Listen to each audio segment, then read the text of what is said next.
पत्रकार बंधु सुरक्षाकर्मी सबों को मेरे तरफ से और राजपुर नगर पालिका की तरफ से धन्यवाद और जय नेपाल करता हूँ।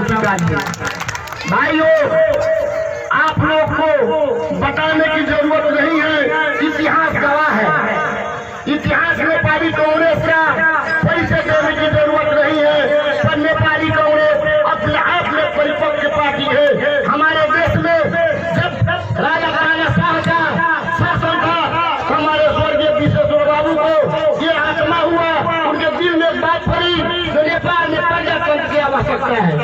हमारे स्वर्गीय विश्वेश्वर बाबू प्रजातंत्र के लिए आवाज उठाए, उनको भी लिया करके तानाशाह सरकार कोई न कुछ जेल में भूल दिया और उनको पानी तक पीने के लिए नहीं देते थे। और हमारे कृष्ण कोरावा जब स्वर्गीय बीडी बाबू के पिता जवाब मिलने के लिए उनको क्या कहा गया कि तुम्हारे बेटा के लिए में लिखा हुआ है प्रधानमंत्री।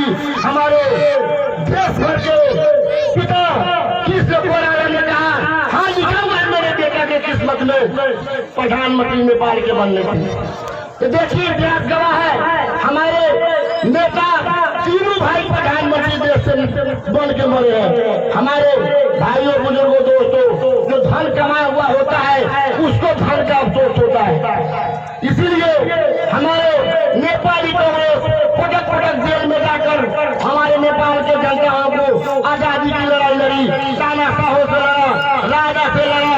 और हमारे माओवादी ने अंत में क्या सोचा कि नेपाली कांग्रेस को मार मार के हम लोग सच्चा कब्जा कर लेंगे। जब माओवादी आप लोग गवाह है, इसमें कोई बेटा बड़ा होगा, किसी की बहू विधवा होगी, किसी की माँ बिना बेटा के दिन कट रहा होगा। ऐसे लोगों ने माओवादी ने हमारे नेपाली कांग्रेस को समाप्त न किया और उनको कौन कर सकता है। इसीलिए हमारे गीता बाबू एक सोच बनाए कि सारे लोग आज व्यवहार है, कोई गौर है, कोई विदेश है, कोई इंडिया भागता था माओवादी के डर से। हम लोग का खेत जोत के खा लेता था, हम लोग का आम गाछी तोड़ के खाता था, हम लोग के भैंस दूध के खाता था, और जो बंगला को माओवादी ने खेलता था। इसलिए हमारे स्वर्गीय गिरजा बाबू ने एक सोच बनाए कि कब तक हमारे नेपाली लोगों को हत्या होगा। हमने माओवादी को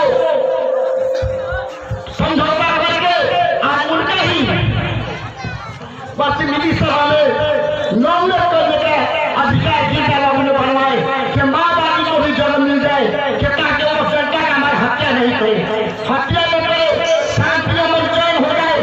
हमारे गिरजा बाबू का यह सोच हुआ और हमारे नेपाली कांग्रेस गिरजा बाबू एक दिन में माओवादी को समझौता करके आज सत्ता मिल जाए।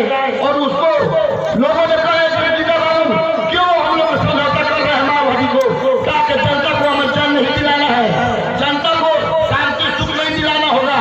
इसीलिए देखिए हमारे प्रचंड जी बाबूराम जी कितना वोट से जीते एक बार, उसके बाद जब हम लोग का पता चल गया तो देखिए हालत क्या हुआ। इसीलिए हमारे नेपाली कांग्रेस आज हम लोगों को लिए हमारे मरहूम सचिव चचा किसी चैनपुर में हम लोग पैदा नहीं हुए थे, उससे पहले थे और हम लोग बच्चा होशियार हो गए। आप लोगों ने चुरा के पत्नी में साथ लेके जाते थे, उनसे भेज कर जाते थे, पुलिस डंडा मारती थी।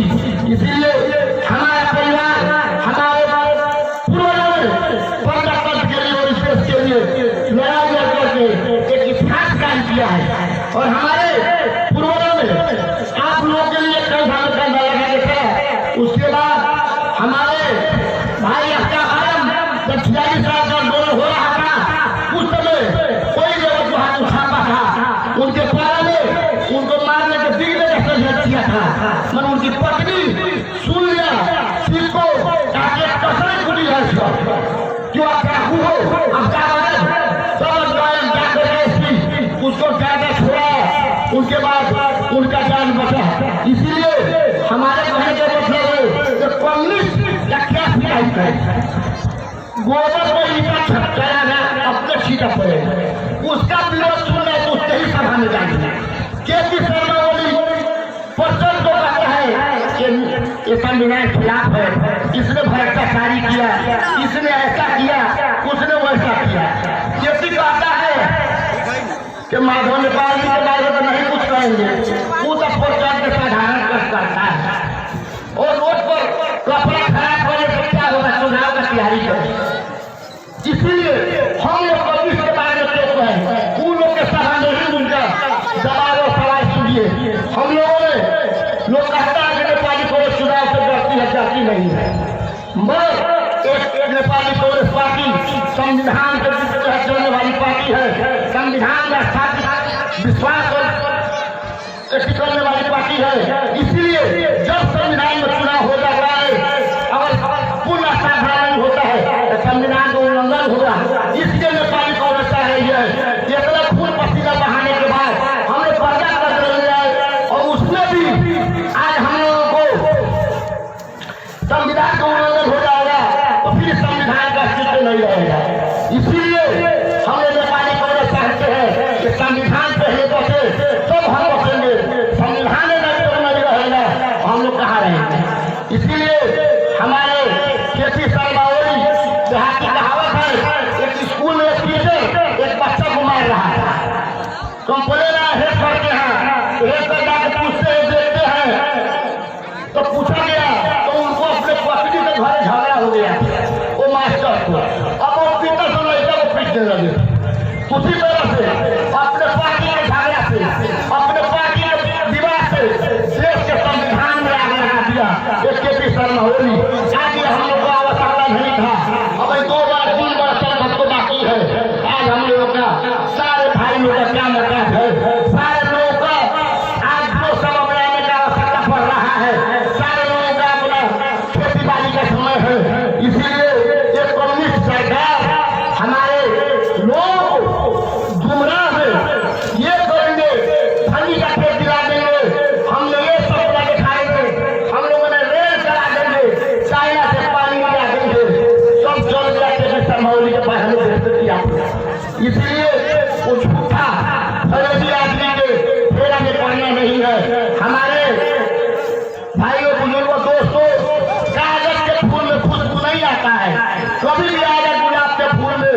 आफ्ताब आलम एक ऐसी शख्सियत थी, अल्लाह ने बनाया। हमारे परिवार को आप लोगों दुआ से, आप लोगों के प्यार और मोहब्बत से जब सरकार करती हम लोगों के घर से राजा से लड़ाई लड़े, माओवादी से लड़ाई लड़े और हमारे घर के भाई के घर मंत्री जी के घर में बम विस्फोट कराया गया, उनको मां को मारा गया और मंत्री जी को मारने का प्रयास किया गया, सब लोग सुन रही थे।